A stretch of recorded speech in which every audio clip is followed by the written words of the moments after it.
अगर दो कैपेसिटर को सीरीज में कनेक्ट कर दिया जाए तो इक्विवेलेंट कैपेसिटेंस क्या होगा?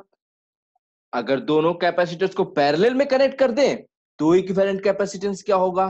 तो इन्हीं सारे सवालों के जवाब लेकर के मैं आया हूं, Mohammad Shahbaz Salim from Vidya Mandir classes, and you are watching me on Doubtnut. तो चलिए, सबसे पहले मैं आपको लेकर के चलता हूं कॉन्सेप्ट्स पे, क्योंकि ये एक ट्यूटोरियल क्लास है और आज के बेसिकली मैं आपको सारी चीजें क्वेश्चंस के थ्रू सिखाने का कोशिश करता हूं और मैं आपको ये समझाता हूं कि किस टाइप के न्यूमेरिकल्स को कैसे सॉल्व करना है। तो आज के क्लास में मैं आपको बेसिकली सिखाने वाला हूं कि अगर कैपेसिटर्स को कंबाइन करेंगे, चाहे वो सीरीज कॉम्बिनेशन हो या पैरेलल कॉम्बिनेशन हो या व्हीट स्टोन ब्रिज हो, किसी भी टाइप का कॉम्बिनेशन हो, तो इक्विवेलेंट कैपेसिटेंस कैसे निकालेंगे और भी कई सारी चीजें, चार्ज कैसे हो निकालेंगे, पोटेंशियल डिफरेंस कैसे निकालेंगे, तो कई सारी चीजें आज की क्लास में हम लोग पढ़ने वाले हैं। तो आज के क्लास से रिलेटेड जो कॉन्सेप्ट है, चलिए एक बार हम लोग उस कॉन्सेप्ट को देख लें, रिवाइज कर लें, ताकि फिर हम लोग क्वेश्चंस को आसानी से बना पाए। ओके, तो सबसे पहले चलिए हम लोग चलते हैं कॉम्बिनेशन के सीरीज कॉम्बिनेशन पे। सीरीज कॉम्बिनेशन, तो जिस तरीके से मैं प्रॉब्लम्स को सॉल्व कर रहा हूं या जिस तरीके से मैं अटेम्प्ट कर रहा हूं या जो थ्योरी में बता रहा हूं, प्लीज उसे समझने की कोशिश करिएगा, क्योंकि जितना आप समझेंगे चीजें आपके लिए उतनी ही आसान होंगी। तो सपोज चलिए मैं 3 कैपेसिटर ले लिया,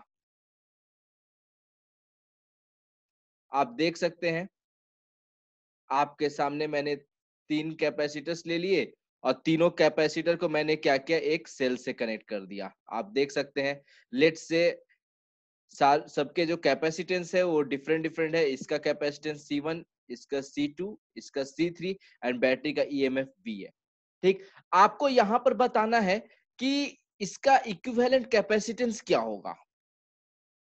ठीक, तो इस टाइप के कॉम्बिनेशन को हम लोग सीरीज कॉम्बिनेशन बोलते हैं। जो सामने कॉम्बिनेशन आप देख रहे हैं, इस टाइप के कॉम्बिनेशन को हम लोग क्या बोलते हैं, सीरीज कॉम्बिनेशन बोलते हैं। तो आपको कैसे सॉल्व करना है, तो देखो, एक तो आप रिजल्ट रट सकते हो कि मेरा सीरीज में कॉम्बिनेशन, जैसे आप लोग रेजिस्टेंस के केस में रट करके रखते हो कि सीरीज में रहेगा तो R equal R1 plus R2 plus R3 होगा, या पैरेलल में होगा तो 1/R1 plus 1/R2 plus 1/R3 होगा। तो एक तो वो तरीका होता है, ठीक। लेकिन इसके अलावा एक दूसरा तरीका होता है, ठीक, आपका सीधे पूरा लूप लॉ लगाने का। जैसे कि मैं मान लूंगा कि मेरे बैटरी से क्यू चार्ज चला। ओके, ध्यान से देखिएगा आप, जो टेक्निक मैं अभी यूज करने जा रहा हूं, इसी टेक्निक को यूज करके ही सारी चीजें डिराइव की जाती है।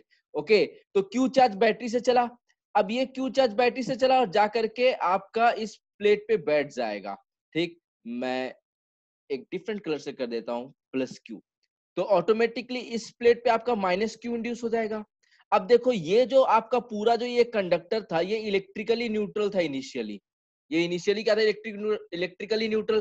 तो बाद में भी ये इलेक्ट्रिकल न्यूट्रल रहेगा ना, मतलब इस पे जो नेट चार्ज इनिशियल था, फाइनल भी नेट चार्ज उतना ही है। तो इस प्लेट पे अगर माइनस क्यू इंड्यूस हुआ तो इस प्लेट पे आपका प्लस क्यू हो जाएगा। सिमिलरली इस पे माइनस क्यू होगा तो फिर इस पे प्लस क्यू, इस पे माइनस क्यू। तो आप देख सकते हैं चार्ज का डिस्ट्रीब्यूशन, कि सारे के सारे कैपेसिटर पे जो चार्ज आई वो सेम आया ना। सारे के सारे कैपेसिटर पे जो चार्ज है वो क्या है, क्यू ही है। सारे के सारे कैपेसिटर पे सेम चार्ज। तो this is the property of A series combination. In series combination every capacitor है सेम चार्ज। ठीक, तो अब आप क्या करेंगे, अब अपना लूप में घूम जाइए। आप चाहे क्लॉकवाइज भी घूम सकते हैं, एंटी क्लॉकवाइज, केवीएल लगा दीजिए, कोई दिक्कत नहीं है। केवीएल क्या बोलता है, sum of all potential difference should be equal to 0। KVL यही बोलता है ना आपको। ठीक, तो चलिए यही करते हैं, जो केवीएल बोलता है वही करिए। ठीक, sum of all potential difference is equal to 0, this is our KVL. तो यहां पर देखिए, आप अगर लूप में घूमते, सबसे पहले आपको सेल मिलेगा। सेल का ईएमएफ आप क्या लिखेंगे, बताइए, सेल का ईएमएफ क्या लिखा जाएगा? तो आपको पहले निगेटिव टर्मिनल मिला तो हमने लिख दिया -V। ठीक, चलिए देखो, आप क्लॉकवाइज चल रहे हो, आप इस केस में क्या चल रहे हो, आप क्लॉकवाइज चल रहे हो। तो क्लॉकवाइज अगर चलोगे तो आप सपोज अगर ऐसे गए तो आपको सबसे पहले निगेटिव टर्मिनल मिला, -V आपने लिख लिया। फिर उसके बाद आप जैसे आगे बढ़ोगे, आपको ये C1 कैपेसिटर मिल जाएगा। क्या मिल जाएगा आपको? C1 कैपेसिटर, जिसपे चार्ज क्या है, Q। ओके, तो C1 कैपेसिटर मिला, उस पे चार्ज आपका क्या है, Q चार्ज है। और आपको पहले कौन मिलेगा, पॉजिटिव प्लेट मिलेगा या निगेटिव प्लेट मिलेगा? अगर आप राइटवर्ड जा देखो, आप क्लॉकवाइज चल रहे हो, क्लॉकवाइज चलने पे आपको पहले कौन मिलेगा, पॉजिटिव प्लेट मिलेगा, तो plus Q by C one. देखिए Q is equal to C होता है, आप पढ़ चुके हैं Q is equal to C, तो B क्या होगा, Q by C, and B the potential difference across this capacitor whose capacitance is C। तो यहाँ पर क्या है, यहाँ पर आपका C1 कैपेसिटेंस है, उसके अक्रॉस मान लो पोटेंशियल डिफरेंस क्या है, B क्या हो जाएगा आपका Q बाई C1, जो चार्ज उस पर क्या है, उसमें चार्ज Q है, कैपेसिटेंस C1 है, तो उसका B क्या हो जाएगा, potential difference across that capacitor क्या हो जाएगा आपको, Q बाई C1। उसी तरीके से फिर दूसरे कैपेसिटर की तरफ चलिए, दूसरे कैपेसिटर के पास आप जाओगे, फिर से आपको पॉजिटिव प्लेट पहले मिलेगा। जो प्लेट आपको पहले मिले, पॉजिटिव प्लेट मिले तो plus Q by C one लिखना है, निगेटिव प्लेट मिले minus Q by C one लिखना है, ठीक है। चीजों को एकदम सिंपल रखिए। जब दूसरे कैपेसिटर के आप पास जाइएगा, उसके उस दूसरे कैपेसिटर का भी आपको पॉजिटिव प्लेट ही पहले मिलने वाला है, तो आप plus Q by C two लिखेंगे, तो आप plus Q by C two लिख दीजिए। सिमिलरली तीसरे के लिए भी जाएंगे तो plus Q by C three equal to zero, तो यहाँ से आपको क्या मिल गया, Q by C one plus Q by C two plus Q by C three is equal to B. अब इसमें से आप क्यू को कॉमन ले लीजिए, तो क्या मिल जाएगा आपको, one by C one plus one by C two plus one by C three is equal to B. तो आप लिख सकते हैं ना यहाँ से कि v बाई क्यू जो आएगा वो one by C one plus one by C two plus one by C three होगा, ठीक। अब v बाई क्यू क्या होता है, v बाई क्यू क्या होता है, अगर ध्यान से देखिएगा तो v is the potential difference across the cell, q जो सेल से चार्ज निकला, ठीक। तो v बाई क्यू क्या हो जाएगा, तो equivalent capacitance across the cell ना, मतलब पूरे सर्किट का इक्विवेलेंट कैपेसिटेंस बताएगा ये आपको। तो यहाँ पर v बाई क्यू आप क्या लिख सकते हैं, ठीक, one by C equivalent is equal to one by C one plus one by C two plus one by C three. Okay, तो ये होता है आपका किस में, सीरीज के केस में। तो देखो, जो रेजिस्टेंस के केस में पैरेलल में होता था, सेम टाइप का रिजल्ट आपका कैपेसिटेंस में सीरीज के केस में आएगा। रेजिस्टेंस में पैरेलल में क्या होता था, one by R equivalent equal to one by R one plus one by R two plus one by R three. वही चीज यहाँ पर सीरीज में कैपेसिटेंस के लिए होता है, one by C equivalent is equal to one by C one plus one by C two plus one by C three. तो अगर ये तो सीरीज कॉम्बिनेशन था, ये क्या था आपका सीरीज कॉम्बिनेशन। अगर आप लोग बात करिएगा पैरेलल कॉम्बिनेशन की, ठीक, तो यहां से आप लोग याद कर सकते हैं इस रिजल्ट को कि सीरीज के केस में one by C equivalent is one by C one plus one by C two plus one by C three, ठीक। अब हम लोग चलिए चलते हैं पैरेलल कॉम्बिनेशन की तरफ। किसके तरफ चलेंगे हम लोग, पैरेलल कॉम्बिनेशन की तरफ।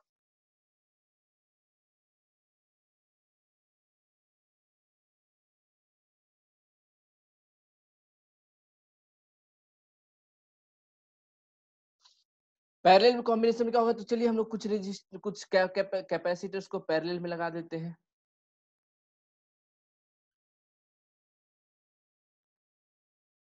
लेट्स से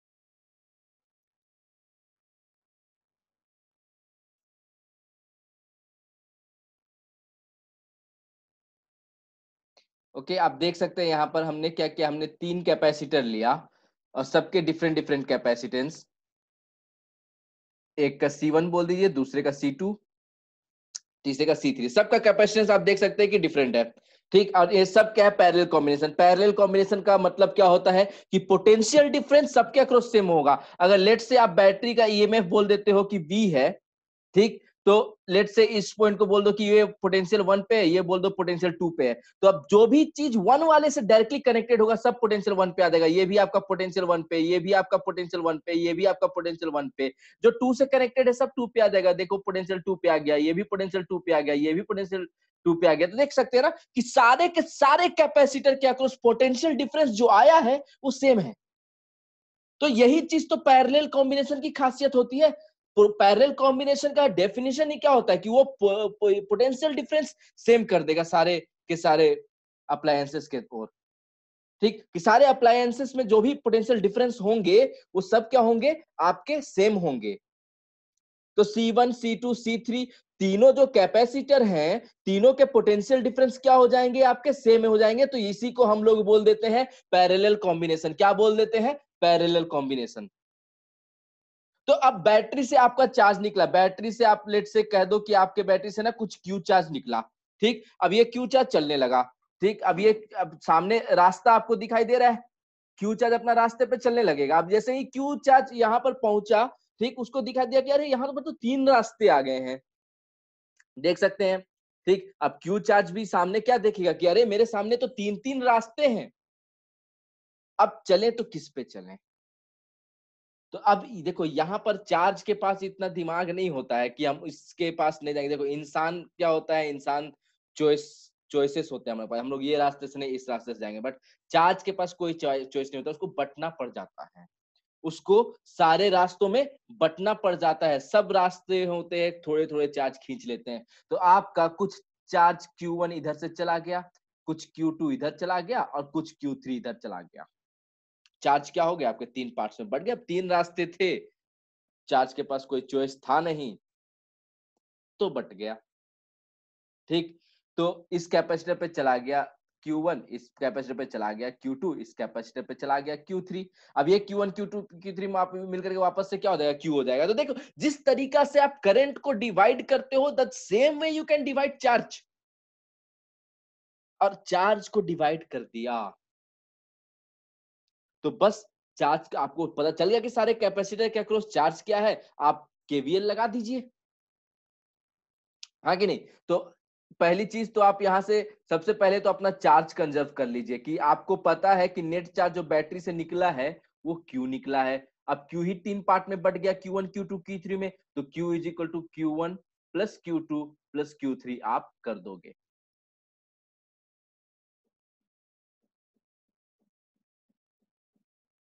ठीक।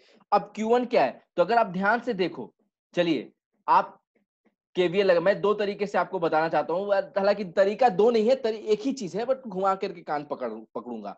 एक बार सीधी पकड़ूंगा, दूसरी बार घुमा करके पकड़ूंगा। तो सबसे पहले चलो सीधा कान पकड़ते हैं। सीधा अगर कान पकड़ेंगे तो मैं सीधे बोलूंगा कि ये जो मेरा कैपेसिटर C1 है, इसके अक्रॉस पोटेंशियल डिफरेंस क्या है? V ही है, ठीक। तो हम V को डायरेक्टली Q1 बाई C1 लिख देंगे। हम V को डायरेक्टली हम Q1 बाई C1 लिख देंगे, ठीक। उसी तरीके से हम जो दूसरा कैपेसिटर उसके अक्रॉस भी पोटेंशियल डिफरेंस V है, उसको हम लोग सीधे Q2 बाई C2 लिख देंगे, और तीसरा भी V है, उसके अक्रॉस हम लोग Q3 बाई C3 लिख देंगे। सारे के सारे कैपेसिटेंस के अक्रॉस में आपको बताया ये पैरेलल कॉम्बिनेशन है, सबके अक्रॉस पोटेंशियल डिफरेंस क्या होंगे? सेम होंगे।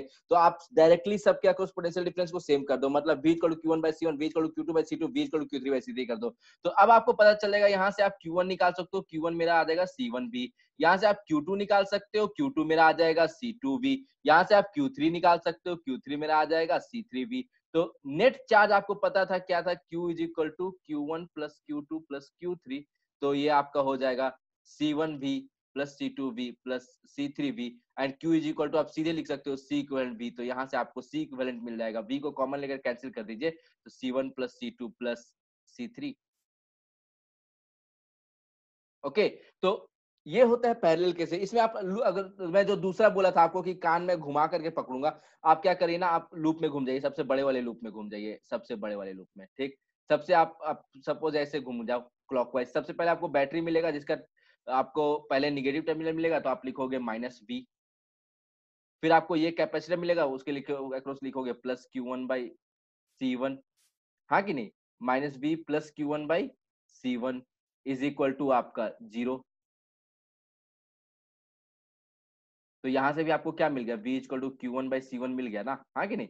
तो वही मैं बोला, एक बार कान को डायरेक्ट पकड़ूंगा, एक बार कान को घुमा के पकड़ूंगा, है तो दोनों सेम ही चीज, तो कोई फर्क पड़ने नहीं वाला, ठीक। तो आपको आई गेस सो कि पता चल गया कि जब रेजिस्ट कैपेसिटर्स को पैरेलल में लगाते हैं तो C equal C1 plus C2 plus C3 होता है। मतलब जो आपका रेजिस्टेंस में हो रहा था पैरेलल, ये सीरीज में, वो यहाँ पर कैपेसिटेंस में होता है पैरेलल में,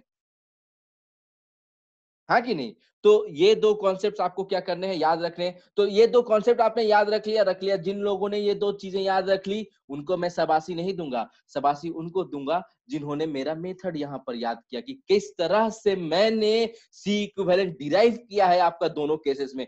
जिसको ये मेथड याद है ना, उसने यहाँ पर छक्का मारा है, उसने एक्चुअली में कुछ लर्न किया है यार। रिजल्ट रट लेना को कोई ये तारीफ की बात नहीं होती है वो, ये फिजिक्स है, यहाँ समझना पड़ता है दोस्त, यहाँ रटने से काम नहीं चलता। तो जिन लोगों ने अगर मेरा मेथड समझ गया हो ना कि किस तरीके से मैंने चार्ज का डिस्ट्रीब्यूशन किया और किस तरीके से मैंने लूप लॉ लगाया और किस तरीके से मैंने डिराइव किया है, एक्चुअली में उसी ने कुछ सीखा है यहाँ तक, और आने वाले प्रॉब्लम्स को वही अच्छे से बना भी पाएगा। तो चलिए without much ado let's start, let's go to the first problem. ये है हम लोग का पहला प्रॉब्लम। ठीक, पहला प्रॉब्लम क्या बोला है कि two capacitors of capacitances C1 6 microfarad and C2 3 microfarad are connected in series across a cell of EMF 18 volt. मतलब हमने दो कैपेसिटर लिया और इनको सीरीज में कनेक्ट कर दिया। देख सकते हैं आप लोग सीरीज कनेक्शन ऐसा ही होता है। और फिर हमने क्या किया, इसको एक सेल से कनेक्ट कर दिया और उस सेल का ईएमएफ आपको दे रखा है कितना, 18 वोल्ट। देख सकते हैं आप लोग 18 वोल्ट एंड आपका ये 6 माइक्रोफैराड एंड ये आपका 3 माइक्रोफैराड।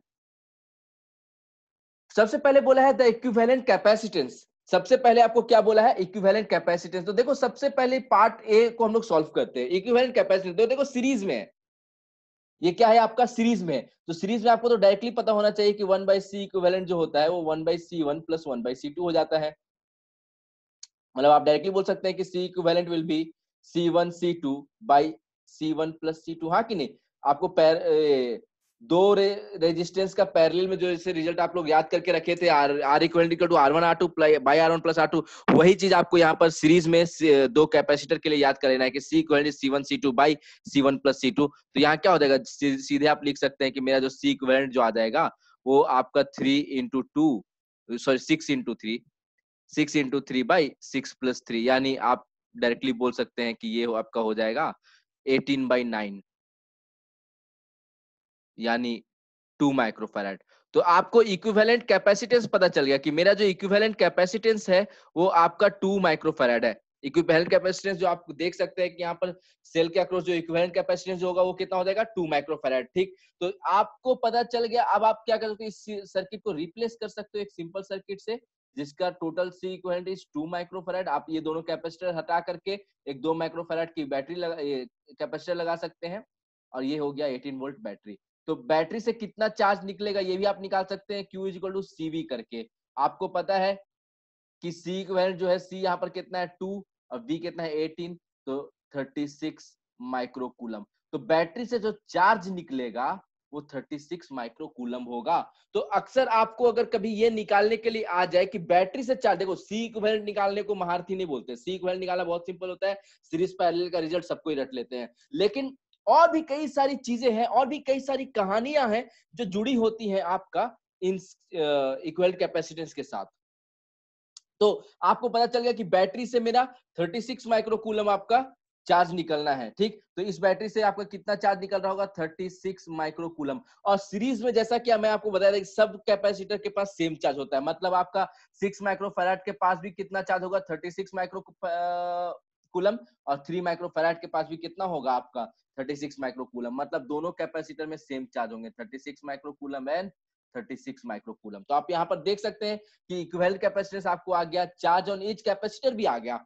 अब आपको बोला है कि potential difference across each capacitor क्या होगा, सारे दोनों जो कैपेसिटर है उसके पोटेंशियल डिफरेंस क्या होगा। तो देखो बैटरी लगा है 18 वोल्ट का, अब 18 वोल्ट इज्जत से बट गया होगा दोनों कैपेसिटर के अक्रॉस, हाँ कि नहीं, कुछ कोई कुछ ले लिया होगा, कोई कुछ ले लिया होगा। तो आपको वही निकालना है कि कितना दोनों में पोटेंशियल डिफरेंस होगा, दोनों कैपेसिटर के अक्रॉस पोटेंशियल डिफरेंस क्या होगा। तो V क्या होता है, ठीक, V क्या होता है, पोटेंशियल डिफरेंस जो होता है V, ठीक, वो क्या होता है आपका सिंपली Q/C।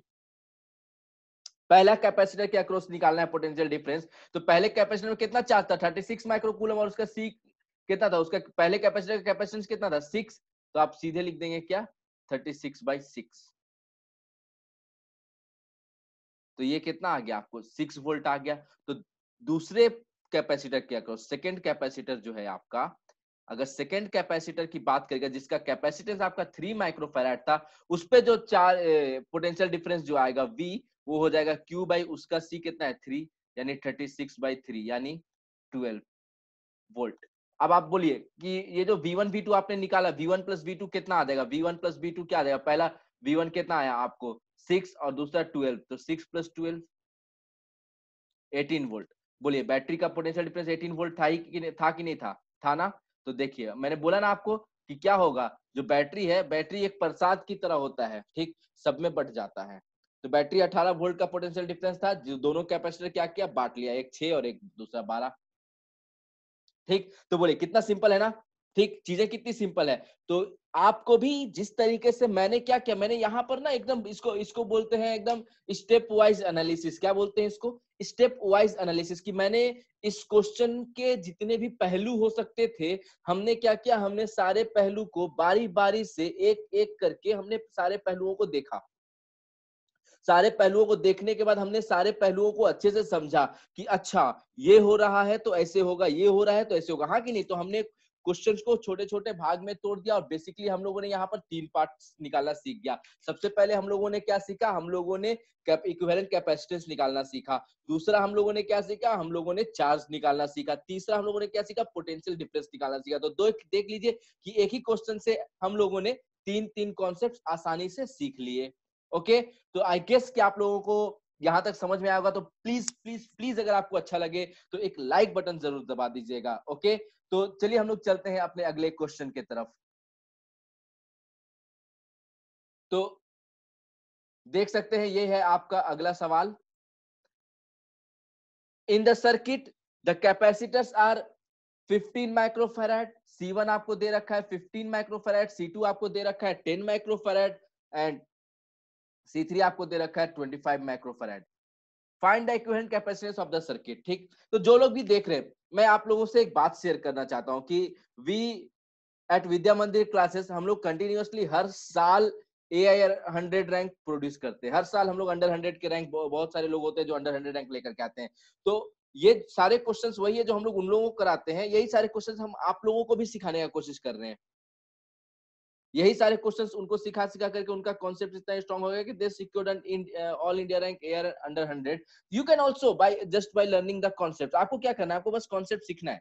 कॉन्सेप्ट सीखिए, अप्लाई करिए एंड बस अपना एक अच्छा रैंक ले आइए। हाँ कि नहीं? उससे ज्यादा हम लोगों को और क्या चाहिए? हम लोग को और कुछ नहीं चाहिए। आप बस एक अच्छा रैंक ले आओ। हम चाहते हैं बस है कि हम आप लोगों को IIT के गेट तक लेकर के चले जाएं। उसके बाद अंदर जाना तो आपकी खुद की जिम्मेवारी है। बस हमें आपको गेट तक ही पहुंचाना है।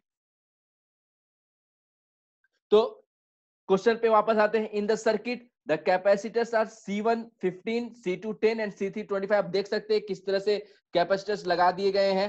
Find the equivalent capacitance of the circuit. आपको क्या बोला है कि सर्किट का इक्विवेलेंट कैपेसिटेंस निकालिए।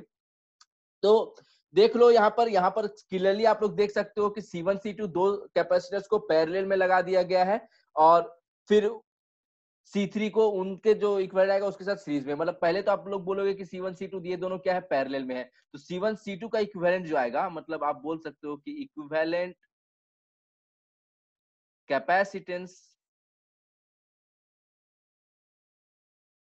Of C1 and C2 will be, दोनों पैरेलल में है तो सीधे आप लिख सकते हैं C equivalent is equal to C1 plus C2। ये आपको कितना आ जाएगा? C1 है 15 एंड C2 है 10, तो ये हो जाएगा आपको 25 माइक्रोफैराड।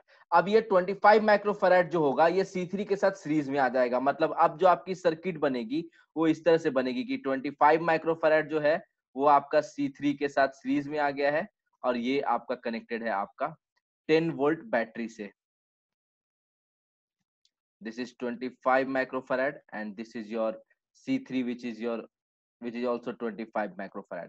तो आप देख सकते हैं यहाँ पर आपको एक सिंपल सी सर्किट मिल गई जो कि हमारा पिछले प्रॉब्लम के जैसा हो गया। तो यहाँ पर भी दो क्या है, सीरीज में है। सीरीज में है तो इनका जो सी इक्विवेलेंट हो जाएगा वो आप सीधे लिख सकते हैं कि 25 इंटू 25 बाई 25 प्लस 25। हाँ कि नहीं? तो ये रिजल्ट ही याद कर लीजिए कि जब दो हो सीरीज में हो तो C1 C2 by C1 plus C2 हो जाएगा। तो 25 इंटू 25 आप लोग लिख सकते हैं यहाँ पर। तो आप 25 इंटू 25 आप ये सबको याद होता है 625 बाई 25 प्लस 25 ये हो जाएगा आपको 50। तो यहाँ पर आप सिंपली डिवाइड कर सकते हैं तो ये हो जाएगा आपको 25 टू 25 बाई 25/2 ये आपको 12.5 माइक्रोफैराड। तो आप देख सकते हैं यहाँ पर बैटरी मतलब आपको जो इक्विवेलेंट कैपेसिटेंस मिल गया पूरे के पूरे सर्किट का वो 12.5 माइक्रोफैराड है। जैसे ही आपको सर्किट का इक्विवेलेंट कैपेसिटेंस मिल जाए ना, तुरंत से बैटरी से चार्ज निकाल लीजिए, क्योंकि उसका काम आपको पढ़ना ही पढ़ना है। तो C इक्विवेलेंट इनटू V, तो C इक्विवेलेंट आपको आ गया 12.5 इंटू V कितना है 10 वोल्ट, तो ये हो जाएगा 125 माइक्रोकूलम। मतलब बैटरी से जो चार्ज निकलेगा वो 125 माइक्रोकूलम निकलेगा। ठीक, हो सकता है हमें काम पड़ जाए। अब देखते हैं क्वेश्चन में क्या क्या पूछा है। सबसे पहले equivalent capacitance of the circuit, I guess so कि इक्विवेलेंट कैपेसिटेंस आप लोगों ने हम लोग निकाल चुके हैं 12.5 microcoulomb. Find charge on each capacitor, सारे के सारे कैपेसिटर पे चार्ज क्या होगा। यहाँ पर जो हम लोगों ने चार्ज निकाला वो एक्चुअली बैटरी से आ रहा था, मतलब वो जो चार्ज क्यू जो आपने निकाला 125 माइक्रोकूलम वो ऐसे बैटरी से आया। अब वो टूट गया होगा, आपका C1 के तरफ Q1 चला गया होगा, C2 की तरफ Q2 चला गया होगा, और फिर Q1 Q2 मिलकर के Q हो गया होगा। तो C3 पे तो आपका 125 माइक्रोकूलम चार्ज ही होगा। Charge on C3 will be 125। आप चार्ज डिस्ट्रीब्यूशन से देख सकते हैं कि C3 पे जो चार्ज आएगा वो 125 माइक्रोकूलम होगा। ठीक, तो हम यहाँ पर लिख देते हैं कि charge on C3 is charge on C3 is 125 microcoulomb. अब C1 C2 पे निकालना है चार्ज। तो सबसे पहले चीज जान लीजिए कि Q1 Q2, C1 पे Q1 चार्ज गया, C2 पे Q2 चार्ज गया, तो Q1 प्लस Q2 आपका कितना हो जाएगा 125 होगा, हाँ कि नहीं, क्योंकि 125 चार्ज ही है जो दो भागों में बटा है। 125 माइक्रोकूलम ही क्या हो गया आपका, दो पार्ट्स में क्या हो गया, ब्रेक हो गया। तो Q1 plus Q2 is equal to 125। तो एक ये हो गया। अब दूसरा इक्वेशन क्या से लाएंगे, तो दूसरा इक्वेशन बनाना बहुत सिंपल है। जो लोग ध्यान दे रहे हो प्लीज अपने लूप में ऐसे घूम जाओ, क्लॉकवाइज घूमो, एंटी क्लॉकवाइज घूमो, कैसे भी घूमना चाहो आप घूम सकते हो। तो अगर क्लॉकवाइज घूमोगे तो सबसे पहले तुमको C1 का पॉजिटिव प्लेट मिलेगा, तो तुम लिखोगे Q1/C1। फिर तुम ऐसे घूमते जाओगे तो तुमको C2 का निगेटिव प्लेट मिलेगा, क्योंकि उस पर -Q2 आएगा, तो -Q2/C2 इज इक्वल टू 0। ठीक, तो तुम लूप में अगर KVL लगाओगे तो तुम क्या लिखोगे, Q1/C1 minus Q2/C2 is equal to 0। तो यहाँ से तुमको क्या मिल जाएगा, Q1/C1 is equal to Q2/C2। आप ऐसा भी सोच सकते थे कि दोनों कैपेसिटर क्या है, पैरेलल में पोटेंशियल डिफरेंस सेम होगा, मतलब Q1/C1 will be equal to Q2/C2। वो तो बहुत ऑब्वियस सी चीज थी। ठीक, अब C1 C2 आपको पता है कि C1 C2 क्या होगा।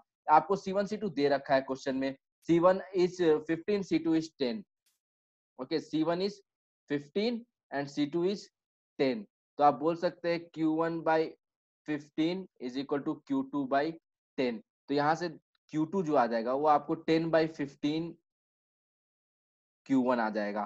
ठीक, तो ये हो जाएगा आपका 2/3 Q1। तो देखो Q2 की वैल्यू आ गई आपको 2/3 Q1। आप देख सकते हैं कि Q2 की जो वैल्यू आई है वो कितना आ गई 2/3 Q1। ओके, तो Q आपको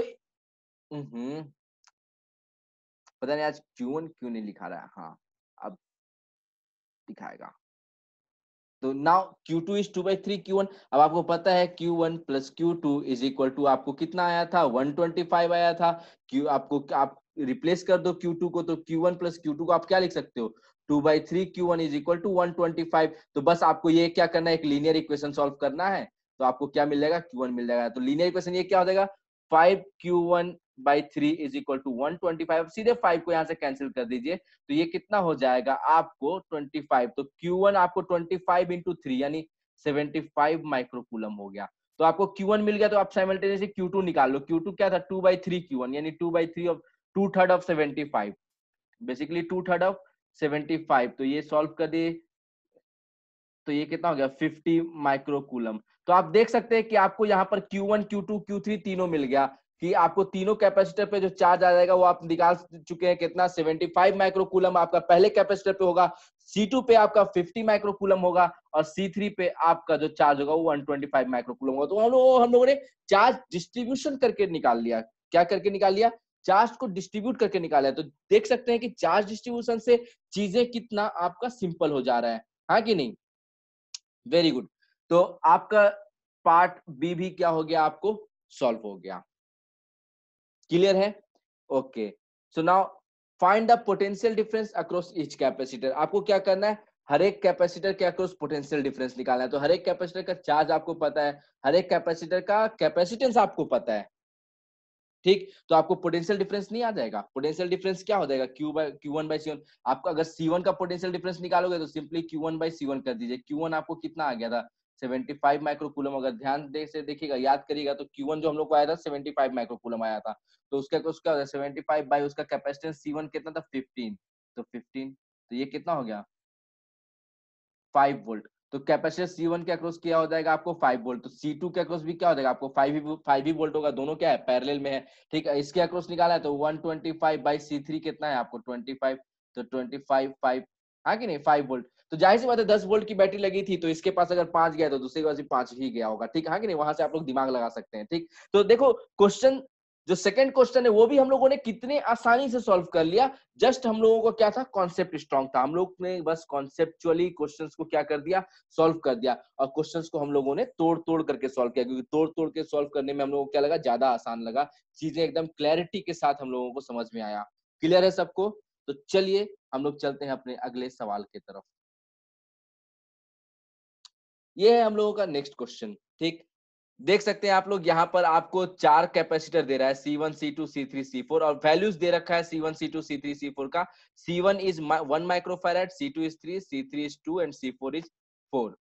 Calculate the charge on in each capacitor and the total charge drawn from the cell when switch S is closed, and second case when switch S is open, ठीक। तो देखिए, सबसे पहले case बोला है कि स्विच एस इज क्लोज्ड, ठीक। Switch S close होगा तो आपको निकालना है charge on each capacitor and total charge drawn from the cell, battery से कितना चार्ज निकला होगा, ठीक। तो सबसे पहले चलिए स्विच क्लोज की बात कर लेते हैं। तो स्विच जब क्लोज हो जाएगा, ध्यान से देखिएगा सब कोई,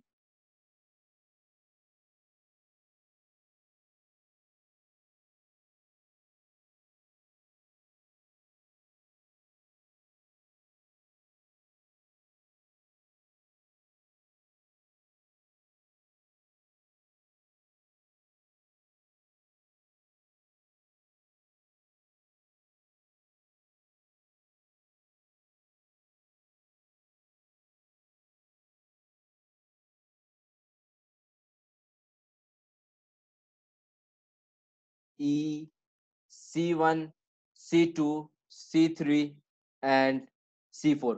आपको बोला है कि स्विच एस इज क्लोज, तो आप देख सकते हैं स्विच कहां पर लगा। अगर हम स्विच को क्लोज कर देंगे तो बेसिकली हमने क्या किया, हमने एक जीरो रेजिस्टेंस वायर को डायरेक्टली ऐसे कनेक्ट कर दिया। तो जब आप जीरो रेजिस्टेंस वायर को डायरेक्टली आप ऐसे कनेक्ट कर दोगे, ठीक, तो क्या हो जाएगा, अगर आप बोल देते हो कि ये मेरा पॉइंट ए है, ये मेरा पॉइंट बी है, तो VA आपको इक्वल टू VB हो जाएगा, क्योंकि जीरो रेजिस्टेंस वायर क्या करता है, सबका पोटेंशियल क्या कर देता है, सेम कर देता है। तो अब अगर आप ध्यान से यहाँ पर देखोगे तो C1 C3 क्या हो गया, पैरेलल में आ गया, और C2 C4 भी क्या हो जाएगा, पैरेलल में आ जाएगा, क्योंकि C1 C3 दोनों के अक्रॉस पोटेंशियल डिफरेंस क्या हो जाएगा, सेम हो जाएगा। अगर आप बोल देते हो कि ये मेरा पोटेंशियल 1 पे है, तो इसका पोटेंशियल 1, ये भी पोटेंशियल 1, ये A और B, VA is equal to VB है, तो ये दोनों पॉइंट तो आपका सेम पोटेंशियल पे होगा ही होगा। अगर इसको बोले तो आप पोटेंशियल 2 पे, तो ये भी 2 पे है, ये भी आपका 2 पे है। तो यहाँ पर आप क्लियरली देख सकते हैं कि पोटेंशियल डिफरेंस जो आपका आएगा, C1 और C3 के अक्रॉस पोटेंशियल डिफरेंस क्या होगा, सेम। C1 और C3 दोनों के अक्रॉस पोटेंशियल डिफरेंस आपका क्या हो जाएगा, सेम। तो ये दोनों क्या हो जाएंगे, पैरेलल में आ जाएंगे। उसी तरीके से C2 और C4 भी आपका क्या हो जाएंगे, दोनों कोई पैरेलल में आ जाएंगे। तो चलिए, अब C1 और C3 दोनों पैरेलल में आ गए, तो सीक्वेंट क्या हो जाएगा, सिंपली C1 प्लस C3, हाँ कि नहीं। और C1 आपको दे रखा है कितना, 1 माइक्रोफैराड, C3 आपको दे रखा है 2, तो C1 प्लस C3 क्या हो जाएगा, 2 प्लस 1 3। यानी आप डायरेक्टली बोल सकते हैं कि आपको उन दोनों को हटा करके आप एक 3 माइक्रोफैराड का कैपेसिटर जोड़ दीजिए। उसके बाद फिर आप देख सकते हैं C2 और C4 भी क्या हो जाएगा, पैरेलल में आ जाएगा। तो उन दोनों का भी सीक्वेंट क्या हो जाएगा, C2 प्लस C4। आप देख सकते हैं C2 3 है एंड C4 4 है, तो 3 प्लस 4 क्या हो जाएगा, 7 माइक्रोफैराड। तो हो गया आपका 7 माइक्रोफैराड।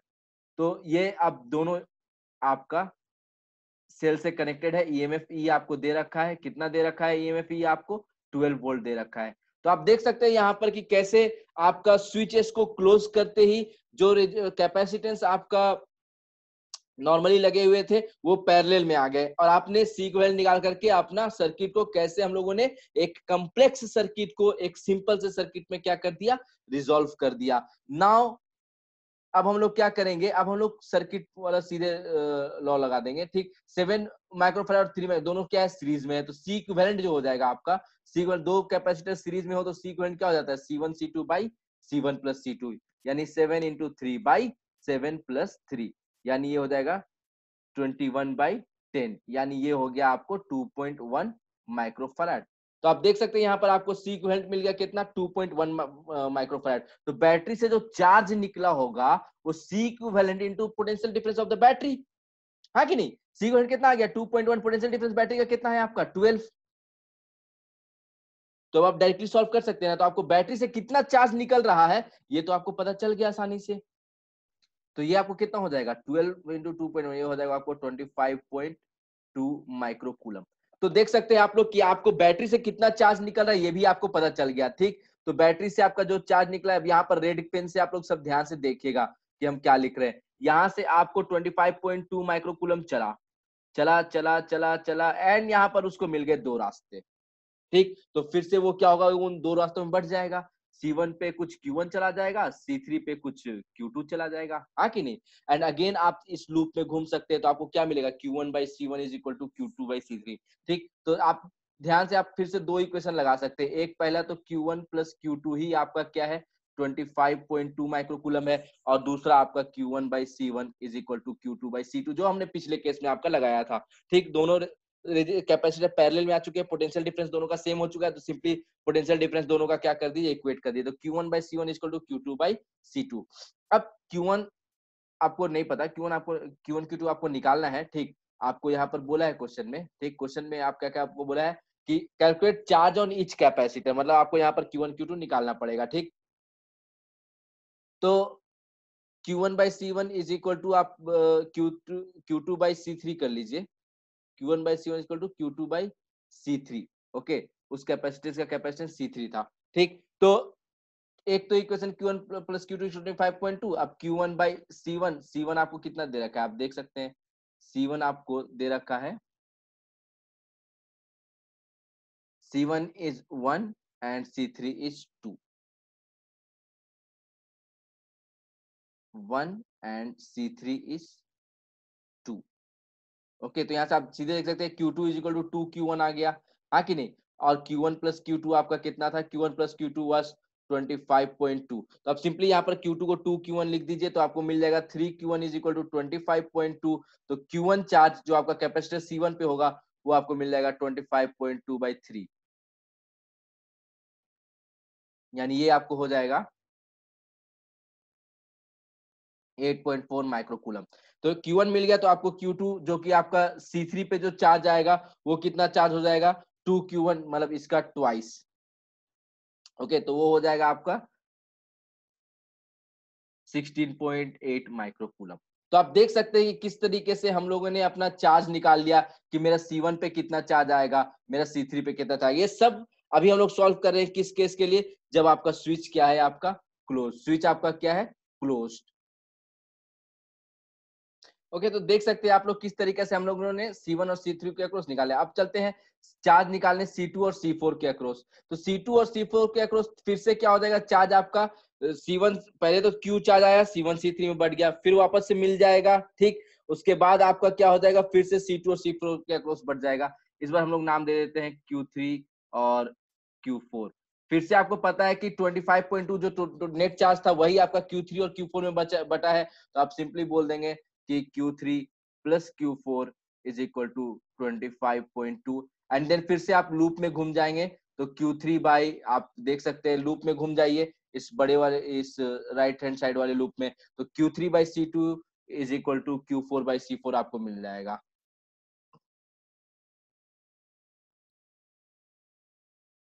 Q4/C4। अब C2 और C4 की वैल्यूज हम लोगों को पता है कि C2 और C4 की जो वैल्यूज है वो क्वेश्चन में आपको दे रखी है, C2 is 3 and C4 is 4।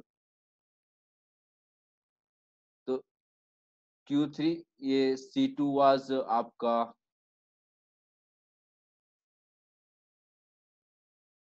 3,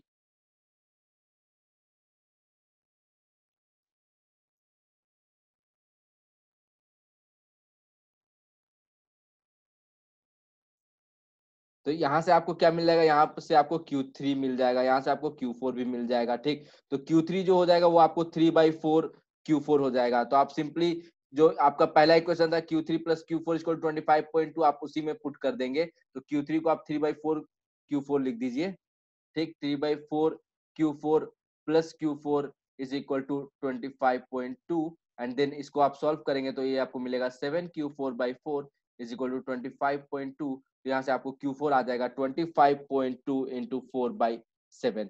तो बोलिए Q4 सॉल्व हो गया। अगर Q4 आपका सॉल्व हो गया तो आप साइमल्टेनियसली तुरंत से भर में आप लोग Q3 को भी सॉल्व कर सकते हैं, जो कि आपका 3/4 Q4 है, ठीक। तो देख सकते हैं आप लोग कि हम लोगों ने जब स्विच को क्लोज किया तो सारे कैपेसिटर के अक्रॉस क्या क्या चार्ज हो सकता है वो हम लोगों को पता चल गया, बहुत ही आसानी से पता चल गया, हाँ कि नहीं। तो हम लोगों ने क्या किया, हम लोगों ने बेसिकली अगर देखा जाए ध्यान से तो हम लोगों ने बस लूप में केवीएल लगाया है, नॉर्मल से चार्ज को डिस्ट्रीब्यूशन किया है, ठीक। और कुछ ज्यादा खास किया नहीं है, प्रॉब्लम को हम लोगों ने सिंपल रखा। तो देखो हर प्रॉब्लम तुम्हारा सिंपल ही होता है, आपको प्रॉब्लम को सिंपल रखना होता है।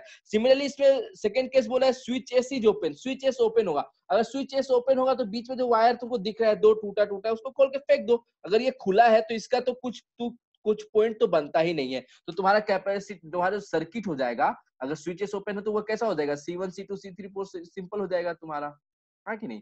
देख लीजिए आपका ऐसा ही हो जाएगा।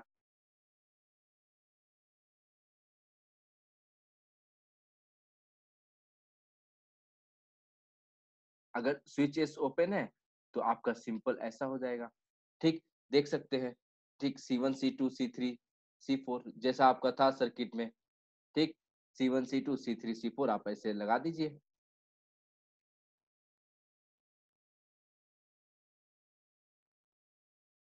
C1 C2 C3 and C4 और ये आपको E। तो देख सकते हैं आप लोग, अगर स्विच ओस ओपन है तो आपका जो सर्किट बनेगा ऐसा बनेगा, मतलब अभी आपका जो C1 C2 है ये दोनों सीरीज में आ जाएंगे और C3 C4 आपका क्या हो जाएंगे, सीरीज में आ जाएंगे। C1 C2 C3 C4 सबकी वैल्यूज हम लोग लिख लेते हैं, ठीक। C1 is 1, C2 is 3,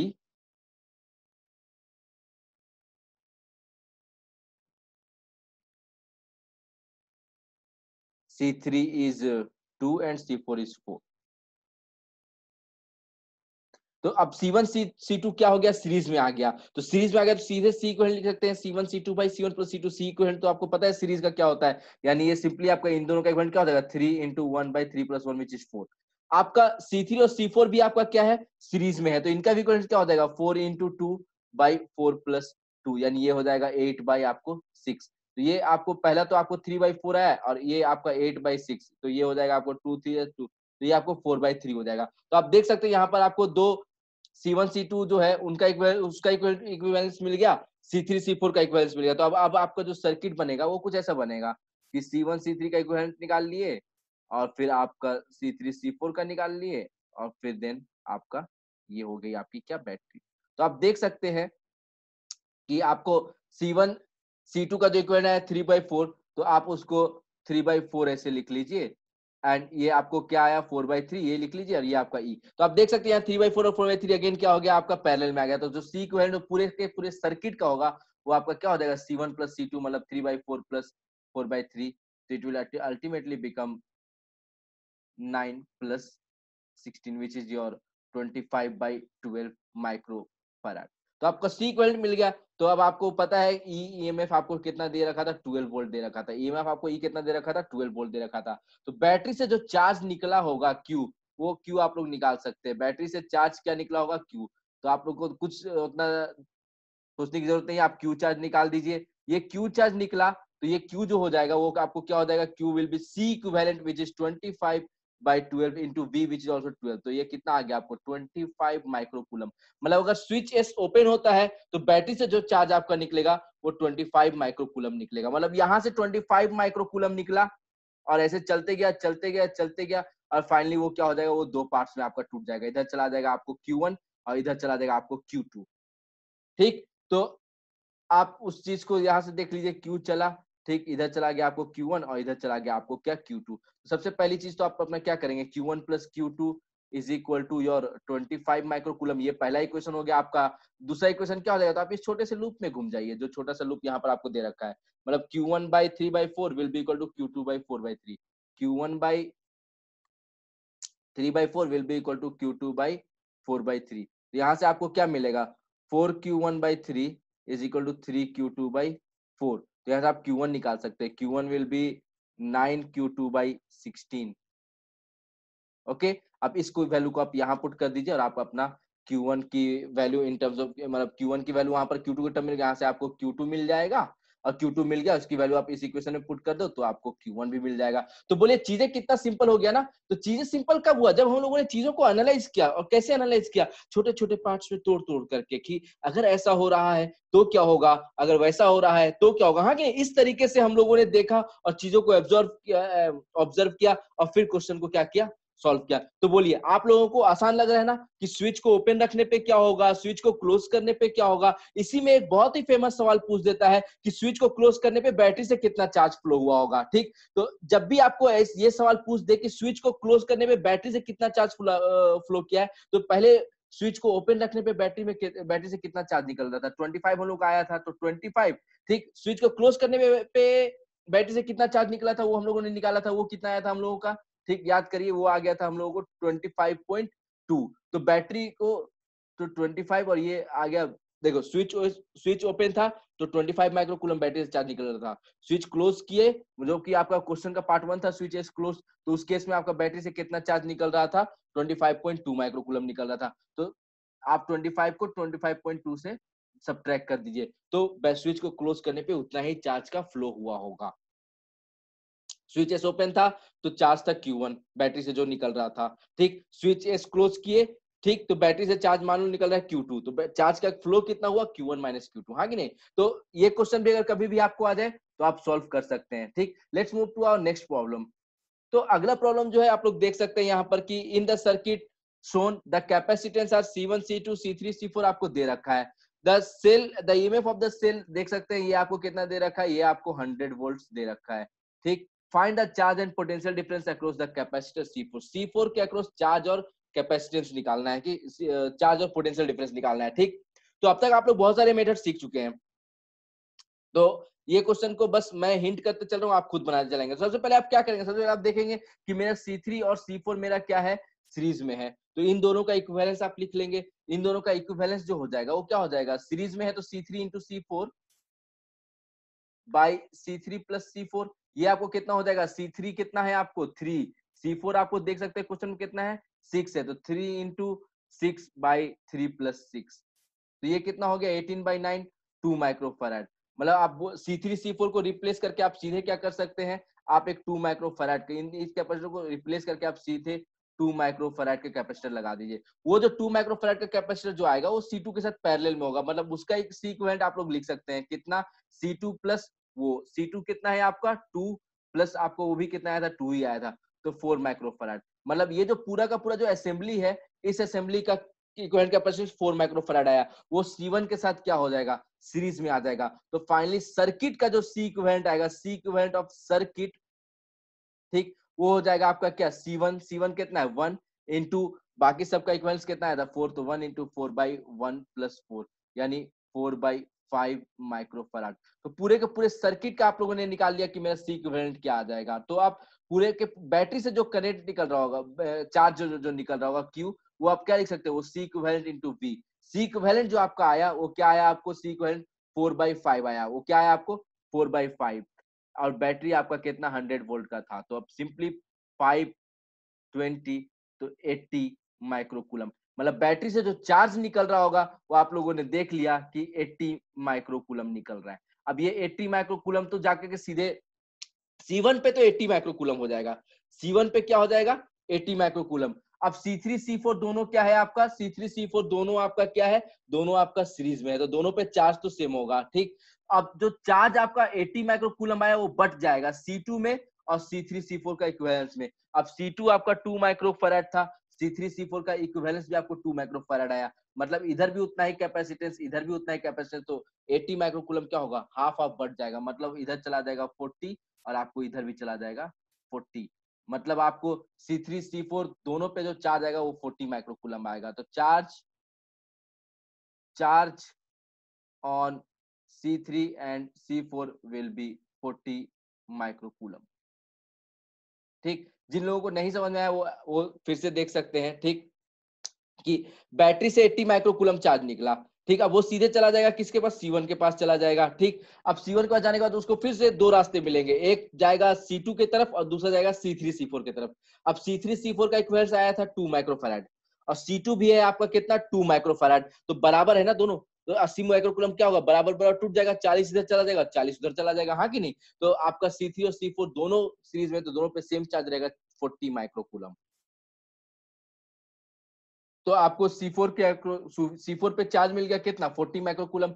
तो पोटेंशियल डिफरेंस अक्रॉस C4 जो आ जाएगा आपको, पोटेंशियल डिफरेंस अक्रॉस C4 वो कितना हो जाएगा, चार्ज V क्या होता है, Q बाई C, चार्ज आया 40 माइक्रोकूलम बाई C क्या है, C4 आपका क्या है बताइए, C4 वाज 6 माइक्रोफैराड, तो सिंपली 40 बाई 6, तो ये कितना हो जाएगा आपको 20 बाई 3 वोल्ट। तो देख सकते हैं ना कि प्रॉब्लम आपके लिए कितना सिंपल हो गया। अगर आप सीरीज और पैरेलल को पहचानना सीख गए हैं तो प्रॉब्लम आपके लिए कितना सिंपल हो जा रहा है। आप कॉम्प्लेक्स से कॉम्प्लेक्स सर्किट को सिंपल सर्किट में रिजॉल्व करके आप सी इक्विवेलेंट निकाल ले रहे हैं। ठीक, एनालाइज करके, सर्किट को एनालाइज करके आप कैपेसिटर्स पे चार्ज निकाल ले रहे हैं, आप पोटेंशियल डिफरेंस निकाल ले रहे हैं। तो देख सकते हैं कि चीजें आपके लिए कितनी सिंपल हो गई है। तो प्लीज अगर आपको मेरा वीडियो पसंद आया हो तो एक लाइक बटन जरूर से दबाइएगा। ठीक है, और फिर चलिए हम लोग चलते हैं अब अपने अगले सवाल के तरफ।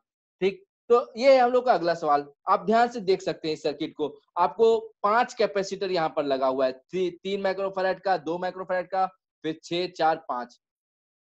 तो जो भी यहाँ पर मेरे दोस्त, मेरे स्टूडेंट्स जो व्हीट स्टोन ब्रिज पढ़ चुके हैं उनको पता होगा व्हीट स्टोन ब्रिज क्या होता है। रेजिस्टेंस में जब हम लोग डीसी सर्किट पढ़े थे तो वहां पर हम लोगों ने व्हीट स्टोन ब्रिज पढ़ा था कि अगर R1 by R2 equal to R3 by R4 हो जाए तो जो फिफ्थ रेजिस्टेंस होता है उससे कोई करंट नहीं पास करता है। यहाँ पर भी अगर आप ध्यान से देखोगे तो ये जो है 3/2 हो जाएगा, ये क्या हो जाएगा आपको 3/2। ठीक, यहां पर भी अगर आप देख लेंगे तो ये क्या हो जाएगा आपको 6/4, और 6/4 कितना होता है आपको 3/2 ही होता है। तो यहाँ पर भी ये आपका क्या बना रहा है, ये आपका व्हीट स्टोन ब्रिज बना रहा है। तो ये आपका जो 5 माइक्रोफैराड है ना, इस 5 माइक्रोफैराड का रहने का कोई तुक नहीं बनता है, आप उसको खोल करके फेंक सकते हैं। तो यहाँ पर सिंपल आपको क्या बन जाएगा, व्हीट स्टोन ब्रिज बन जाएगा। तो अब जो आपका नया सर्किट बनेगा 5 माइक्रोफैराड को खोल देने के बाद वो आपको कुछ ऐसा बनेगा। ठीक, 3264।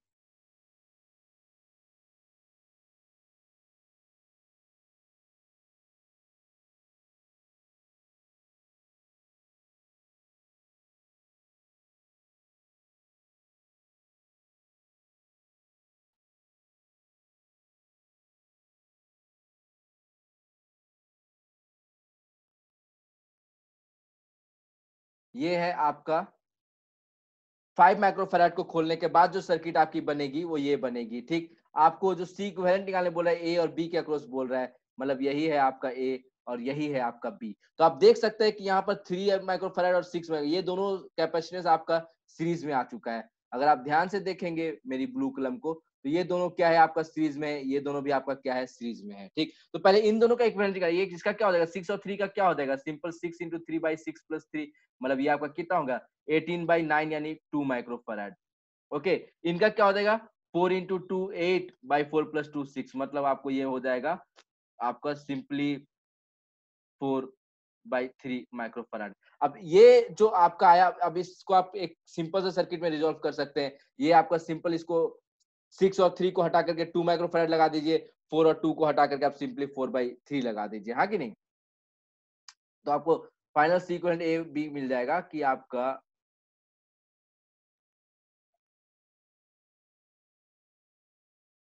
कुछ ऐसा हो जाएगा।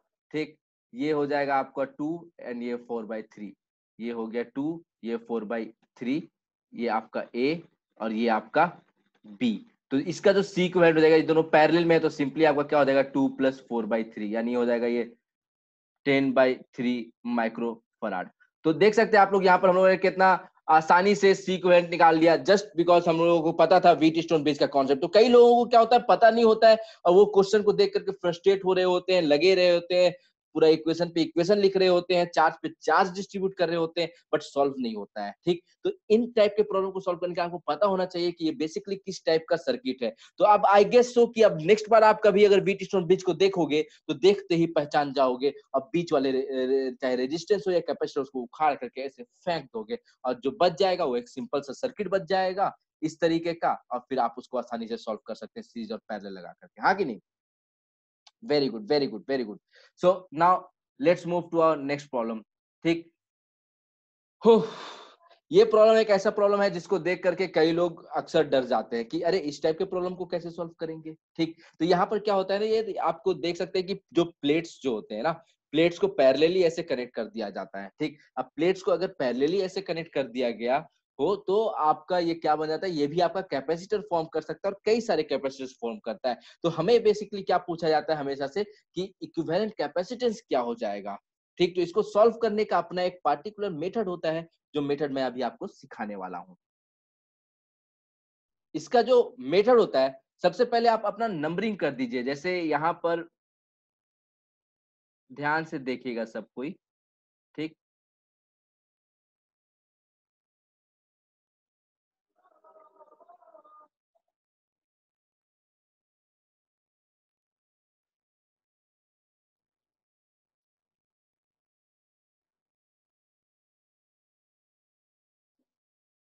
आप देख सकते हैं आपको ए और बी का बीच का इक्विवेलेंट रेजिस्टेंस आपको बताना है। आपको इक्विवेलेंट रेजिस्टेंस क्या बताना है, ए और बी के बीच का। ठीक, तो आप सिंपली नंबरिंग कर दीजिए। ठीक, अब देखो इसका जो बाहर वाला जो सबसे ऊपर जो प्लेट है उसका बाहर पोर्शन किसी के साथ कैपेसिटर बना नहीं सकता, तो अंदर वाला ही बनाएगा, तो उसको हम लोग नंबरिंग कर देंगे 1। ठीक, आप में रेड पेन देखिए, रेड पेन आपको नंबरिंग बताएगा। ठीक, 1 2 3 4 5 6। तो आप देख सकते हैं कि मैंने क्या कर दिया, मैंने नंबरिंग कर दिया। ठीक, अब आप देख सकते हैं कि ए के साथ सीधे 2 और 3 कनेक्टेड है। ठीक, तो आप लोग सबसे पहले अपना पॉइंट ए बना लीजिए।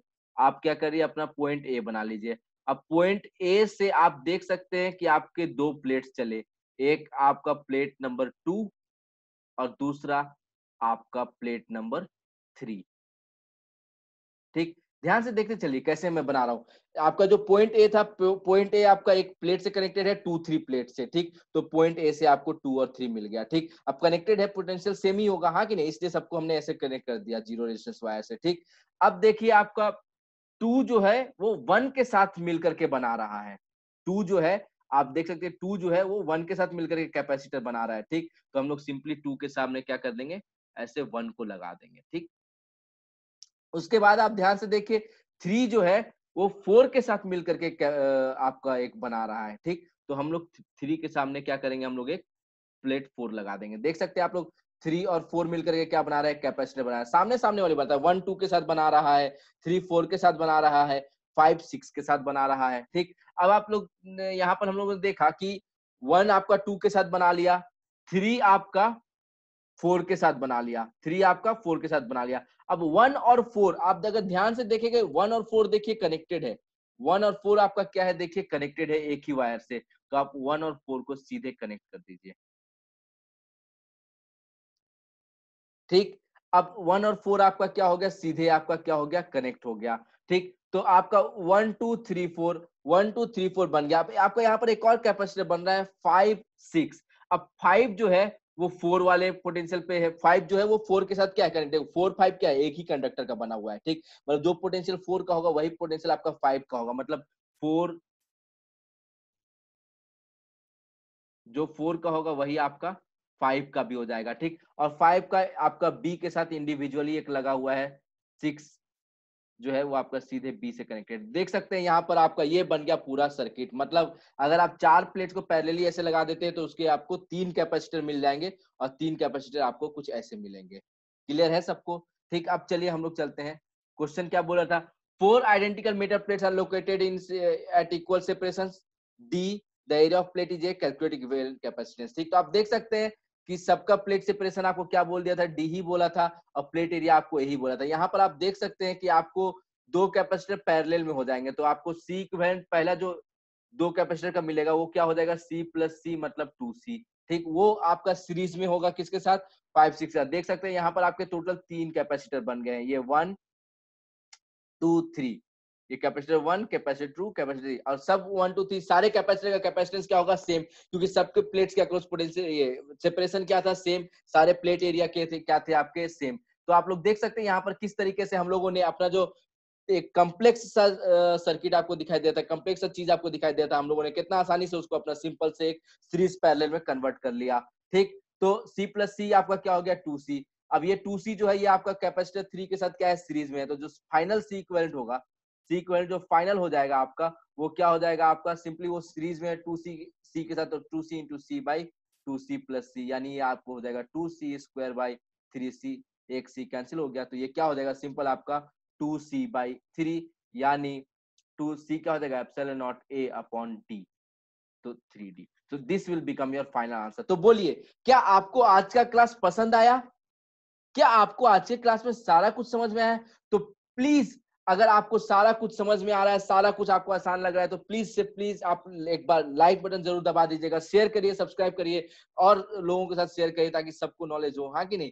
तो प्लीज आप लोग, मैं आज के लेक्चर में इतना ही रहने देना चाहूंगा। We will meet again in the next class, और नेक्स्ट क्लास में मैं फिर से आपके साथ एक नई अनोखी सी थ्योरीज के साथ मैं अनोखे क्वेश्चंस लेकर के आऊंगा, और उन क्वेश्चंस के साथ मैं आपको कई सारी नई चीजें सिखाने का वादा करता हूं, और मैं कोशिश करूंगा कि आपका भी नॉलेज बहुत अच्छा हो जाए और आप लोग भी आईआईटी के गेट तक पहुंच जाए। तो बंधे रहिएगा, हर आपका मंडे वेडनेसडे फ्राइडे मेरा लेक्चर आता है, प्लीज देखिए, लाइक करिए, ठीक, और बार बार देखिए ताकि आपको चीजें अच्छे से आप अपना रिवीजन कर सकते हो, काफी अच्छे तरीके से आपका रिवीजन हो जाएगा, क्वेश्चंस को कैसे सॉल्व करते हैं, कैसे अप्रोच करते हैं, ये आपको पता चल जाएगा, हाँ कि नहीं? तो चलिए मैं आज के लिए इतना ही रहने देना चाहूंगा। We will meet again in the next class with new concepts and new questions. तब तक के लिए सबको मेरा बाय बाय।